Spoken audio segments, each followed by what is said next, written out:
I samo što ste rekli, hvala vam i na ovoj marami. A mi ćemo da vidimo šta rade naši osnovci danas. Nastavljamo sa dnevnom sobom, budući da Evropska unija kroz svoje planove za obrazovanje za digitalno doba predviđa porast potrebe za programerima, IT stručnjacima, mlađim generacijama, bi ovo moglo da bude pravi poziv u budućnosti. Programersko umijeće nedavno su mogli da pokažu i učenici crnogorskih osnovnih škola na državnom takmičenju, a mi danas predstavljamo prvoplasirane.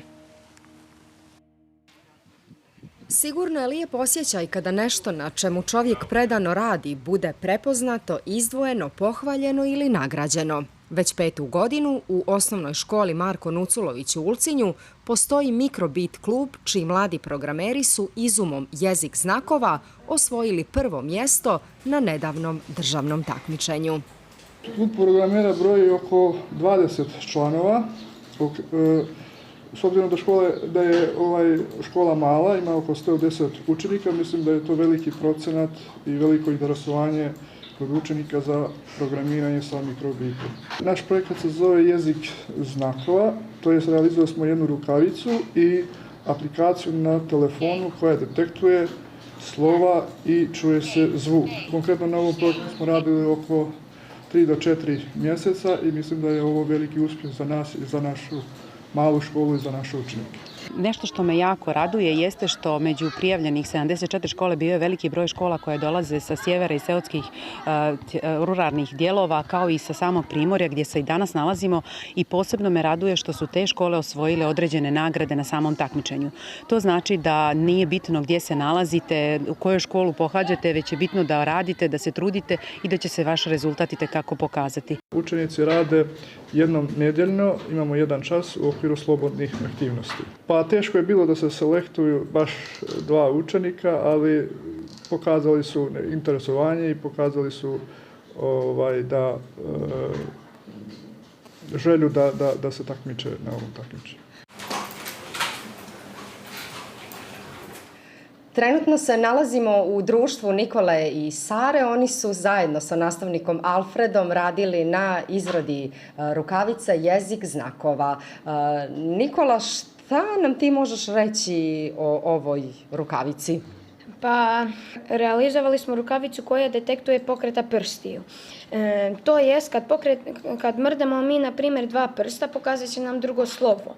I to slovo će nam pokazati na jednu aplikaciju koju smo realizovali s pomoć App Inventor i koja se zove ABC Mikrobit Marko Nuculović. Na taj način ćemo omogućiti da razumijemo bolje ljudi, a ne samo ovako, jer mi smo, na primjer, ljudi koji mi znamo da pričamo, a mi ne razumijemo te pokrete prstiju, pa mislili smo da u aplikaciji da nam pokaže jer da razumije svako. Dakle, cilj je olakšati gluvonijemim osobama komunikaciju. Kada pomjerimo prste, na aplikaciji koja je sa telefonom povezana Bluetoothom pojavljuje se određeno slovo, a za sada moguće je detektovati 8 slova.